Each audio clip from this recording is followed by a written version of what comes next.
Want to learn how to ruin the handling and drivability of your car? Today, we're explaining the different types of fitment for dummies. There are 4 key types of fitment, but let's talk about OEM fitment so we can make you guys feel special. The space between your tire and fender are as wide as the farthest gap of the Grand Canyon. Tucked fitment refers to the wheels being tucked behind the fenders. Either you fucked up your wheel measurements or seeking this exact fitment, commonly seen on bagged cars or the occasional static-only car that you hear coming into the meat-banging frame. If you're a distinguished gentleman, then you probably have flush fitment. Flush fitment involves aligning the wheels with the fender edges, so the outer part of the wheel is level with the fenders. Chef's kiss. This is beautiful. The perfect balance between performance and aesthetics. Did you accidentally add a 10 when you had to minus it? To be honest, we don't really think of poke as a type of fitment, characterized by having the wheels extend past the fender line.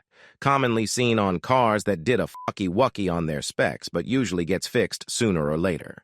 But for the love of God, if this is you, get help. Stance fitment is art, combining all the elements of suspension and wheel specs to create what you see here. It is a specific aesthetic. Yes, it will ruin your car's drivability. Will people love it? Yes. Will people hate it? Definitely. Every car can have a stance, but not every car is stanced. We know there are different subgenres within the fitment world, but these are the key categories. If you have any questions about wheels or fitment, our fitment experts are here to help.